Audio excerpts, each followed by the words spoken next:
Let's go Dolphins! Something's happening behind the scenes in Miami that could change everything we thought we knew about this defense, and one key player is right at the center of it all. I'm talking about a guy who forced his way out of the team, found stardom elsewhere, and now he's back. Not only that, but he might be the most important player on the Dolphins defense right now. But here's the twist. He might not be around for long. That's right. But before we go any further, if you're a true Dolphins fan, hit that like button right now. Especially if you've been following the team in their aqua and orange colors all the way, then rock on. And if you've been here since the Marino era, leave a comment saying, "Go Dolphins!" My heart bleeds aqua and orange. Let's start this conversation with one of the most controversial figures in recent Dolphins history, Minkah Fitzpatrick. Fitzpatrick's saga is simply dramatic. Drafted by Miami, he clashed with Brian Flores, was traded to the Steelers, and surprisingly returned to the Dolphins this offseason as part of the trade involving Jalen Ramsey and Jonnu Smith. Initially, Minkah didn't seem very enthusiastic about returning.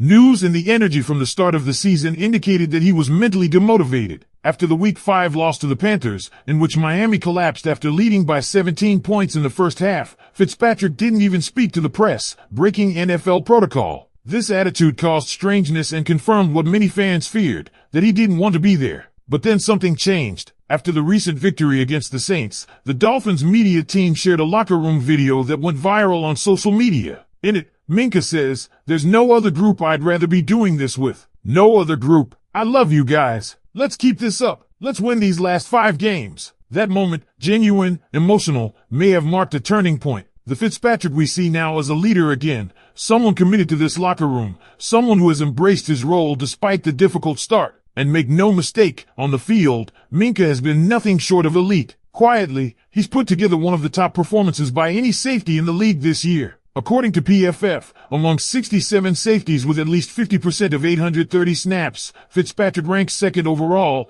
third in coverage, and 15th in run defense. That's a top 5 safety in the NFL. But what makes his contribution even more impressive is his versatility. Injuries have decimated the Dolphins secondary. 8 different corners have missed at least 2 games, including key names like Kader Kohou, Artie Burns, Juju Brents, Jason Marshall Jr., and Rasul Douglas. And through all of this chaos, Minkah has played every single game, adapting to wherever he's needed most. He's lined up more in the nickel than at his natural free safety spot, and even taken 167 snaps in the box. Anthony Weaver's defense needed a Swiss Army knife, and Minkah delivered. Statistically, he's holding strong in coverage. He's allowed 13 catches on 20 targets, but just 8.3 yards per catch. Only 1 touchdown allowed for pass breakups and 1 interception, 2 if you count the pick 2 against the Saints that sealed that game. The switch to nickel in Week 5 against Carolina might have been out of necessity, but it's been a defensive revelation. Since that shift, the Dolphins' defense has gone from second worst in the league to average 15th in EPA per play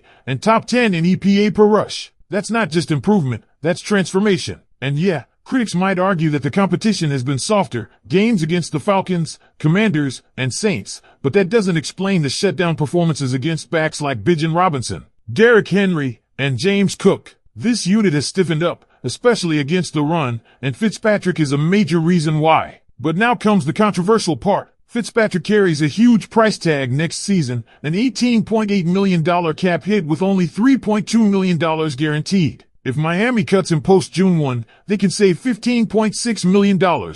But is it worth it? Do you pay elite money for a nickel corner, even one as good as Minkah? Remember, nickel corners aren't typically in the $15 to $20 million club. This is where it gets tricky. If you keep him, do you move him back to safety, where he excelled early this season and was the second highest graded safety in weeks 1 through 4? Or do you restructure? Letting him go seems like a massive loss, especially considering his leadership resurgence and elite play. But building a defense means making hard choices, and nickel corners, regardless of talent, rarely get paid top-tier contracts. Still, there's a compelling case to keep him. Move him back to safety, find a cheaper nickel option, like bringing back Kader Kohou on a low-cost deal post-ACL surgery. Kohou knows the system and could return on a bargain contract, likely around $6 to $7 million. Or you take a shot in free agency with younger, cheaper players like Alani Taylor or D. Alford. Either way, Fitzpatrick's contract poses a difficult decision for the new GM who will take over after the season. Because here's the real question that could shape the direction of this defense for years to come. Is Minkah Fitzpatrick the kind of player you build around? Or is he a luxury piece that's become too expensive for a team trying to make smart moves under the salary cap? Let's go back to the idea of him moving back to free safety. While the Dolphins' defense was statistically a disaster in the first month of the season, that wasn't because of Fitzpatrick. In fact, in those early weeks, he was playing some of the best football of any safety in the league, ranked second overall and third in coverage out of 59 qualified players. He wasn't the problem. The real issue was the defensive line, which couldn't get a consistent push and left the secondary exposed. Players like Zach Sealer were struggling early, and younger guys on the line weren't showing the kind of production that this scheme needs. Fast forward to now, and that's all changed. The defensive line is finally showing up. Jordan Phillips, Kenneth Graham, and yes, Zach Sealer are all playing better football. That shift up front has allowed the entire defense to settle, and it's not a coincidence that this happened as Fitzpatrick was moved into a nickel role to hold things together in the back end. But now that the defensive front is solid, maybe you don't need Minkah in the nickel as often. Maybe you can move him back to safety and get even more value out of that $18.8 million hit. But again, that number looms large. The Dolphins could technically cut him and save a huge chunk of cap space post-June 1. That money could be used to extend younger players, target free agents, or shore up other areas of the team. The risk? You lose a proven veteran who not only leads by example on the field but has finally bought into this locker room after what looked like a rocky return. You'd be gambling on someone else stepping up into a leadership role and hoping to get similar production from a cheaper option, something far from guaranteed. And remember, this decision isn't happening in a vacuum. The Dolphins will likely need to make several cap-saving moves this offseason. It's not just about Fitzpatrick. It's about the ripple effect. Every dollar spent on him is a dollar not spent elsewhere. But is that worth it when you're getting elite-level performance at arguably two positions, safety and nickel? And don't overlook the fact that Anthony Weaver's defensive system has clearly unlocked something special in Minkah. He's been used creatively,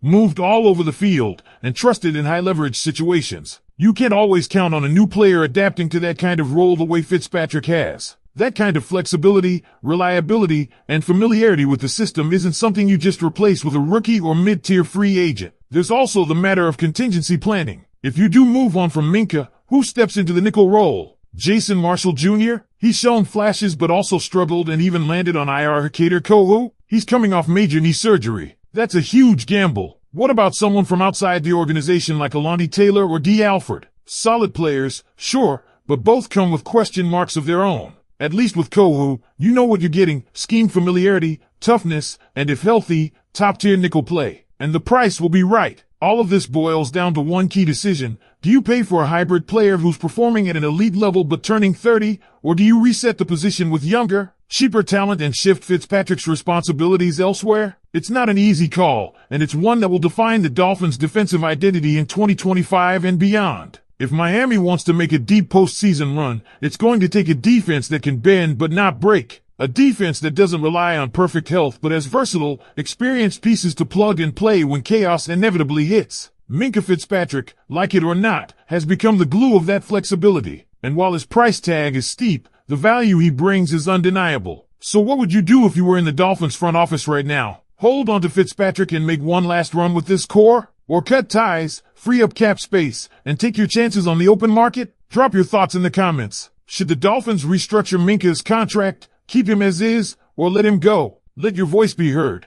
And while you're at it, hit that subscribe button, like the video, and check out our next video on screen right now. You won't want to miss it.